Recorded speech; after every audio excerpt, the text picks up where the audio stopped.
कलिमल ग्रसे धर्म सब लुप्त भये संग्रंथ धम बिन्हा निजमति कल्पी करी प्रकट किए बहुपंथ। इसका मतलब कलयुग के पापों ने सब धर्मों को ग्रस कर लिया, सदग्रंथ लुप्त हो गए। दंभियों ने अपनी बुद्धि से कल्पना कर करके बहुत से पंथ प्रकट कर दिए। रामचरितमानस उत्तरकांड 97 का गोस्वामी तुलसीदास जी श्रीमद् भागवत गीता और रामायण के अनुसार ही रामचरित के उत्तरकांड में काक भुसुंडी का अपनी पूर्व जन्म कथा और कली महिमा का वर्णन करने का उल्लेख करते हैं। कई हजार वर्ष पूर्व भागवत में शुकदेव जी ने जिस बारीकी से और विस्तार के साथ कलयुग का वर्णन किया है वह हमारी आंखें खोलने के लिए काफ़ी है। आज उसी वर्णन के अनुसार से ही घटनाएं घट रही है और आगे भी जो लिखा है वैसा ही घटेगा। कलयुग यानी काला युग, कलह क्लेश का युग, जिस युग में सभी के मन में असंतोष हो, सभी मानसिक रूप से दुखी हों, वह युग ही कलयुग है। इस युग में धर्म का सिर्फ 1/4 अंश ही रह जाता है। कलयुग का प्रारंभ 3102 ईसा पूर्व में हुआ था। श्रीमद् भागवत पुराण और भविष्य पुराण में कलयुग के अंत का वर्णन मिलता है। कलयुग में भगवान कल्कि का अवतार होगा जो पापियों का संहार करके फिर से सतयुग में स्थापना करेंगे। कलयुग के अंत और कल्कि अवतार के संबंध में अन्य पुराणों में भी इसका वर्णन मिलता है। अब कब होगा कलयुग का अंत, चलिए इसके बारे में थोड़ा विस्तार से बात करते हैं। लेकिन अगर आप मेरे चैनल पे नए हैं तो सब्सक्राइब जरूर कर लें और वीडियो लास्ट तक ज़रूर देखें ताकि आपको सब कुछ समझ में आ जाए। मनुष्य का 1 मास, पितरों का 1 दिन रात, मनुष्य का 1 वर्ष, देवता का 1 दिन रात, मनुष्य के 30 वर्ष, देवता का 1 मास, मनुष्य के 360 वर्ष तो देवता का 1 वर्ष, मनुष्य के 4,32,000 वर्ष, देवताओं के 1200 दिव्य वर्ष अर्थात 1 कलयुग। इस मान से कलयुग का काल 4,32,000 साल लंबा चलेगा। अभी कलयुग का प्रथम चरण ही चल रहा है। कलयुग का प्रारंभ 3102 ईसा पूर्व से हुआ था जब 5 ग्रह मंगल, बुध, शुक्र, बृहस्पति और शनि मेष राशि पर 0 डिग्री पर हो गए थे। इसका मतलब 5118 वर्ष कलयुग के बीत चुके हैं और 4,26,882 वर्ष अभी बाकी हैं। अब हम जानेंगे कलयुग के अंत में क्या होगा। तो मनुष्य की औसत आयु 20 वर्ष ही रह जाएगी। 5 वर्ष की उम्र में स्त्री गर्भवती हो जाया करेगी, 16 वर्ष में लोग वृद्ध हो जाया करेंगे और 20 वर्ष में मृत्यु को प्राप्त हो जाएंगे। इंसान का शरीर घटकर बौना हो जाएगा। ब्रह्मा वैवर्त पुराण में बताया गया है कि कलयुग में ऐसा समय भी आएगा जब समय इंसान की उम्र बहुत कम रह जाएगी, युवावस्था समाप्त हो जाएगी। कली के प्रभाव से प्राणियों के शरीर छोटे छोटे क्षीण और रोगग्रस्त होने लगेंगे। ऐसा कहा जाता है कि ज्यों ज्यों घोर कलयुग आता जाएगा त्यों त्यों उत्तरोत्तर धर्म, सत्य, पवित्रता, क्षमा, दया, आयु, बल और स्मरण शक्ति का लोप होता जाएगा, अर्थात लोगों की आयु भी कम होती जाएगी जब कली काल बढ़ता चला जाएगा। कलयुग के अंत में जिस समय कल की अवतार अवतरित होंगे उस समय मनुष्य की परम आयु केवल 20 या 30 वर्ष की होगी। जिस समय कल की अवतार आएंगे चारों वर्णों के लोग क्षुद्रों यानी कि बौनों के समान हो जाएंगे। गौवें और बकरियां की तरह छोटी छोटी और कम दूध देने वाली हो जाएगी। कलयुग के अंत में संसार की ऐसी दशा होगी कि अन्न नहीं उगेगा। लोग मछली, मांस ही खाएंगे और भेड़ व बकरियां का दूध पिएंगे। गाय तो दिखना भी बंद हो जाएगी, होगी तो वह बकरी समान होगी। एक समय ऐसा आएगा जब जमीन से अन्न उपजना बंद हो जाएगा, पेड़ों पर फल नहीं लगेंगे, धीरे धीरे ये सारी चीज़ें विलुप्त हो जाएगी। गाय दूध देना बंद कर देगी। जानेंगे कि कैसा रहेगा मनुष्यों का स्वभाव। तो स्त्रियों कठोर स्वभाव वाली व कड़वा बोलने वाली होंगी। वे पति की आज्ञा नहीं मानेगी। जिसके पास धन होगा उसी के पास स्त्रियां रहेगी। मनुष्यों का स्वभाव गधों जैसा दुस्सह, केवल गृहस्थी का भार ढोने वाला रह जाएगा। लोग विषयी हो जाएंगे।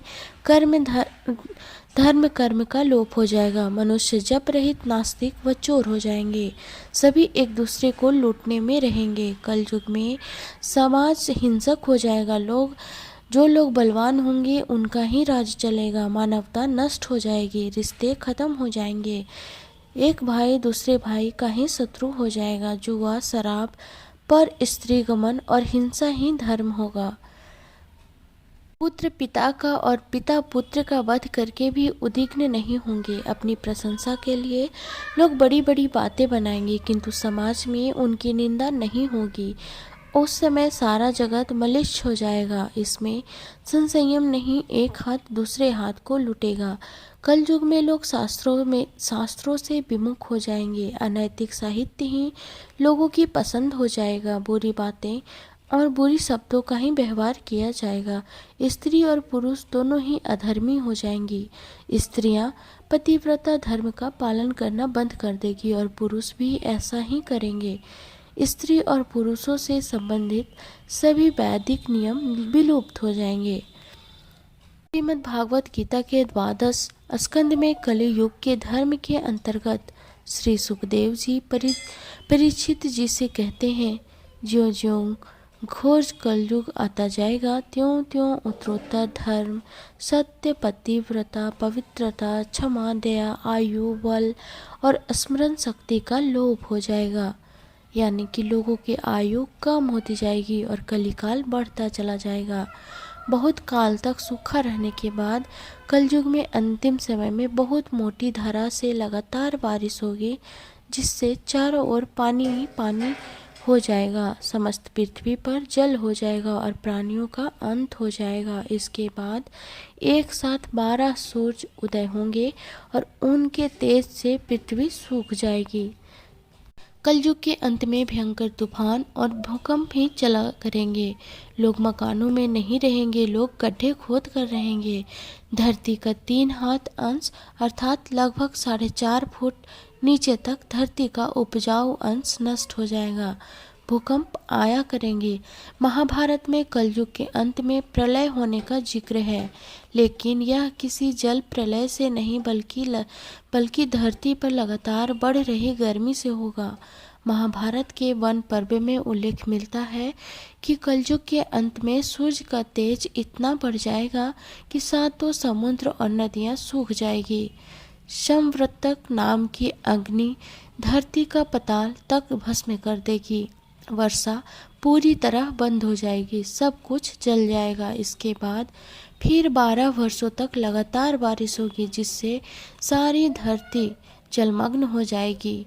जल में फिर से जीव उत्पत्ति की शुरुआत होगी। महर्षि व्यास जी के अनुसार कलयुग में मनुष्यों में वर्ण और आश्रम संबंधी प्रवृत्ति नहीं होगी। वेदों का पालन कोई नहीं करेगा। कलयुग में विवाह को धर्म नहीं माना जाएगा। शिष्य गुरु के अधीन नहीं रहेंगे। पुत्र भी अपने धर्म का पालन नहीं करेंगे। कोई किसी कुल में पैदा ही क्यों ना हुआ हो, जो बलवान होगा वही कलयुग में सबका स्वामी होगा। सभी वर्णों के लोग कन्या से बेचकर निर्वाह करेंगे। कलयुग में जो भी किसी का वचन होगा वही शास्त्र माना जाएगा। कलयुग में थोड़े से धन से मनुष्यों में बड़ा घमंड होगा। स्त्रियों को अपने केशों पर ही रूपवती होने का गर्व होगा।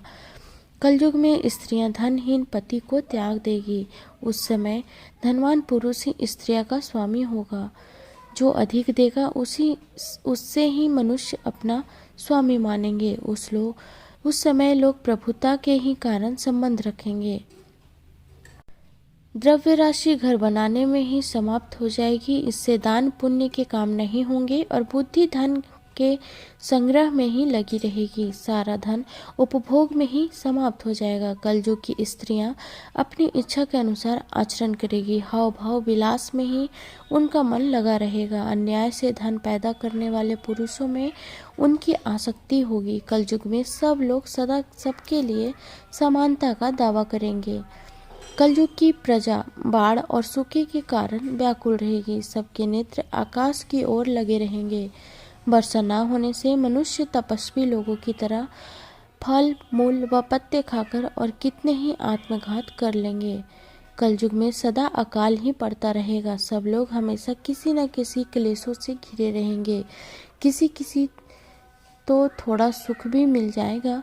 सब लोग बिना स्नान करे ही भोजन करेंगे। देव पूजा, अतिथि सत्कार, श्राद्ध और तर्पण की क्रिया कोई नहीं करेगा। कलयुग की स्त्रियां लोभी, नाटी, अधिक खाने वाली और मंद भाग्य वाली होगी।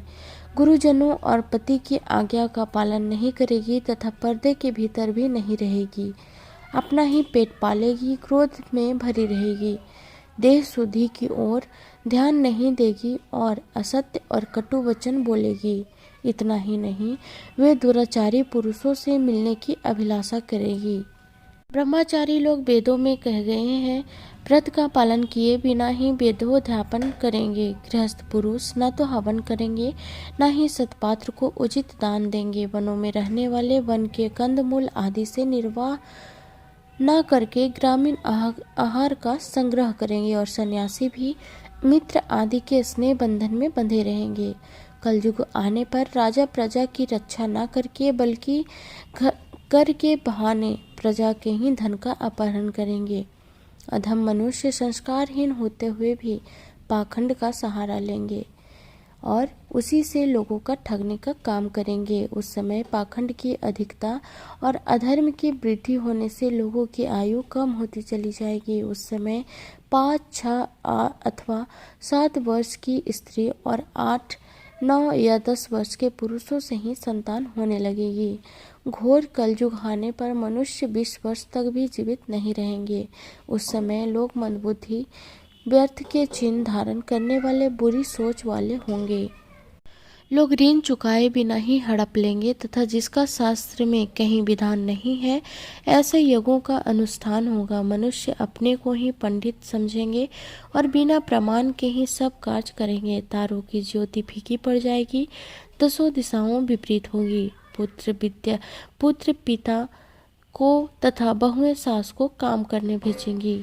कलयुग में समय के साथ साथ मनुष्य वर्तमान पर विश्वास करने वाले, शास्त्रज्ञान से रहित, दंभी और अज्ञानी होंगे। जब जगत के लोग सर्वभक्षी हो जाएंगे, स्वयं ही आत्मरक्षा के लिए विवश हो तथा राजा उनकी रक्षा में करने में असमर्थ हो जाएंगे, तब मनुष्यों में क्रोध, लोभ की अधिकता हो जाएगी। कलयुग के अंत में समय बड़े बड़े भयंकर युद्ध होंगे। भारी वर्षा, प्रचंड आंधी और जोरों की गर्मी पड़ेगी। लोग खेती काट लेंगे, कपड़े चुरा लेंगे, पानी पीने का सामान और पेटियां भी चुरा लेंगे। चोर अपने ही जैसे चोरों की संपत्ति चुराने लगेंगे। हत्यारों को भी हत्या होने लगेगी।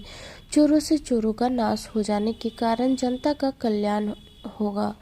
युग के अंतकाल में मनुष्य की आयु अधिक से अधिक 30 वर्ष की ही होगी। लोग दुर्बल, क्रोध, लोभ तथा बुढ़ापे और शोक से ग्रस्त होंगे।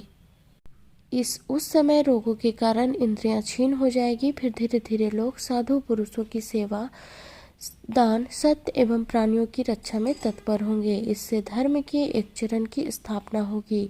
इस धर्म से लोगों को कल्याण की प्राप्ति होगी।